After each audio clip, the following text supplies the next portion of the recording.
Brasil tinha acabado de deixar de ser colônia. O grito da independência ainda ecoava na memória do povo, e o país tentava dar seus primeiros passos como uma nação livre. Mas uma pergunta ainda precisava ser respondida: como o Brasil seria governado a partir dali?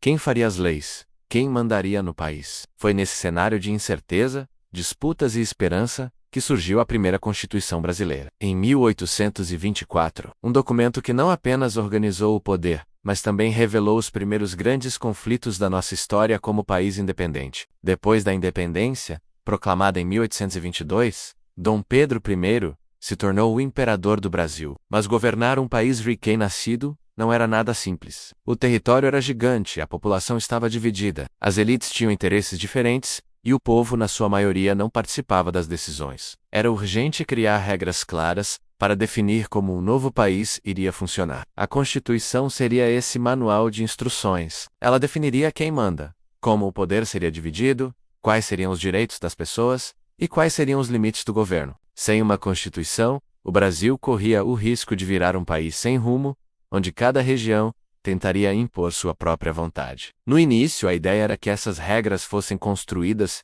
por representantes da sociedade. Para isso, foi formada uma assembleia com pessoas escolhidas para escrever a primeira Constituição do Brasil. Havia ali advogados, políticos, religiosos e grandes proprietários de terra. Mas logo ficou claro que havia interesses muito diferentes dentro dessa assembleia. De um lado, estavam aqueles que defendiam um poder maior para o imperador, acreditando que só um governo forte conseguiria manter o Brasil unido. Do outro lado, estavam os que queriam limitar o poder do imperador e dar mais autonomia às províncias, que eram os estados daquela época. Essas discussões se tornaram cada vez mais intensas. Dom Pedro I observava tudo de perto, com medo de perder sua autoridade. Para ele, permitir que a Assembleia tivesse poder demais poderia enfraquecer o seu trono. Aos poucos, a relação entre o imperador e os representantes da Assembleia foi se desgastando muito. As disputas chegaram a um ponto tão alto que Dom Pedro tomou uma decisão radical. Em 1823, ele mandou dissolver a Assembleia à força, usando soldados para impedir que os trabalhos continuassem. Muitos deputados foram perseguidos, presos ou obrigados a se afastar. A partir daquele momento ficou claro que a Constituição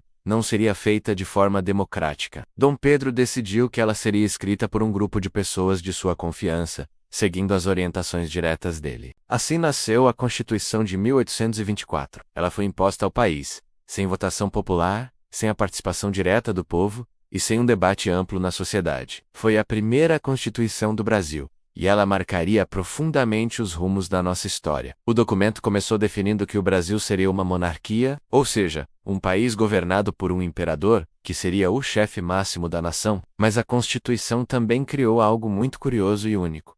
O Brasil passou a ter 4 poderes. Além do poder legislativo, que cria as leis, do executivo, que governa, e do judiciário, que julga, foi criado o poder moderador. Esse poder era exclusivo do imperador. Na prática, ele dava a Dom Pedro o direito de interferir em todos os outros poderes, sempre que ele achasse necessário. Com o poder moderador, o imperador podia nomear e demitir ministros, dissolver a Câmara dos Deputados, convocar novas eleições e até mesmo interferir em julgamentos. Era um poder acima de todos os outros. Isso mostrava que, apesar de existir uma Constituição, o poder do imperador continuava sendo enorme. A Constituição também definia alguns direitos individuais. Falava em liberdade, em proteção à propriedade e em garantias básicas para os cidadãos. No entanto, esses direitos não eram para todo mundo. A maior parte da população não participava da vida política. Somente homens com uma determinada renda podiam votar. Mulheres, pobres, pessoas escravizadas e grande parte da população ficavam de fora das decisões. Naquela época, a escravidão ainda existia no Brasil e não foi abolida pela Constituição. Milhões de pessoas continuaram sendo tratadas como propriedade, sem direito algum. Assim,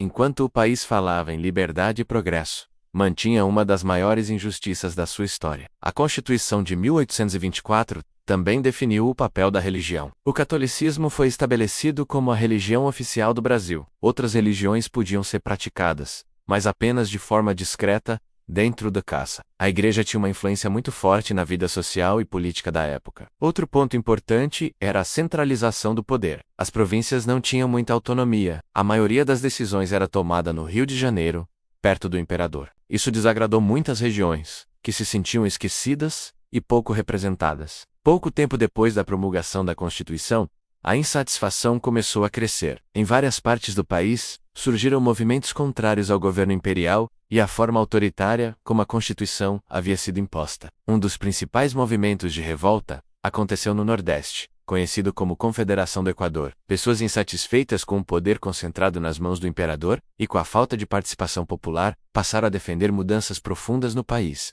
Essas revoltas mostravam que a Constituição estava longe de agradar a todos. Apesar dos conflitos, a Constituição de 1824 ficou em vigor por mais de 60 anos. Foi a Constituição que mais tempo durou na história do Brasil. Durante todo esse período, o país passou por inúmeras transformações, mas sempre seguindo as regras desse documento. Com ela, o Brasil se organizou como Estado, criou suas instituições, estruturou sua administração e consolidou a monarquia. Mas também manteve desigualdades profundas e excluiu grande parte da população das decisões políticas. Com o passar do tempo, o descontentamento com o império foi aumentando.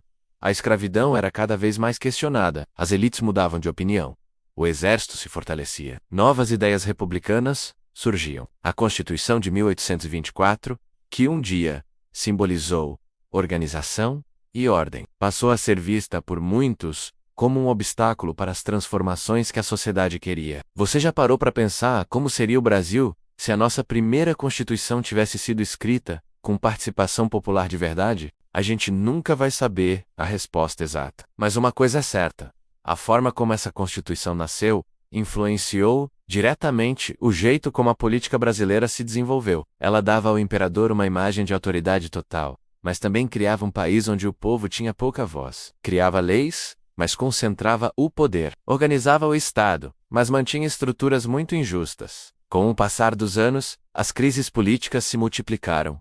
Movimentos contra o governo surgiram em várias regiões. O império tentava se manter de pé, enquanto a sociedade mudava rapidamente. A abolição da escravidão, em 1888, foi um marco importantíssimo, mas veio tarde, e veio sem oferecer condições reais de vida para as pessoas libertas. Logo depois, em 1889, o Império chegou ao fim com a proclamação da República. Assim, a Constituição de 1824, que foi criada para sustentar o Império, deixou de valer. Um novo tempo começava, uma nova forma de governo seria construída. Novas constituições viriam, mas a primeira Constituição nunca foi esquecida. Ela marcou o nascimento das regras do Brasil como país independente. Foi o primeiro esforço para organizar a vida política nacional. Mesmo cheia de problemas e limitações, ela moldou o caminho do Brasil por décadas. Entender a Constituição de 1824 é entender como o país começou a se enxergar como nação. É perceber como o poder foi distribuído desde o início. É compreender por que tantas desigualdades se mantiveram por tanto tempo. Ela mostra que o Brasil nasceu independente, mas não nasceu democrático. Que a liberdade política demorou muito para chegar ao povo. Que as decisões sempre estiveram nas mãos de poucos. A história dessa Constituição é também a história das nossas primeiras tentativas de viver com regras próprias, longe do domínio de Portugal. É uma história de esperanças, de conflitos, de imposições e de disputas pelo poder. E compreender esse passado nos ajuda a entender o nosso presente. As dificuldades da democracia, os debates sobre poder, direitos e participação popular não surgiram agora. Eles vêm de muito longe. Vêm desde o nascimento do Brasil, como país. A Constituição de 1824 foi o primeiro grande passo na construção do nosso Estado. Um passo cheio de contradições, que ao mesmo tempo que organizava, restringia. Enquanto criava direitos para alguns, excluía milhões. E foi sob essas regras que o Brasil seguiu, até que novas mudanças profundas sacudissem o país novamente. No próximo vídeo, vamos falar sobre a queda do Império e o nascimento da República, mostrando como o fim dessa Constituição marcou o início de um novo período da história brasileira. Se você gostou deste conteúdo, deixe seu like, se inscreva no canal e comente o que achou da nossa primeira Constituição. Ative também o sininho para receber as notificações dos próximos vídeos. Sua participação é muito importante para a gente continuar trazendo a história do Brasil de um jeito claro e envolvente. Obrigado e até a próxima.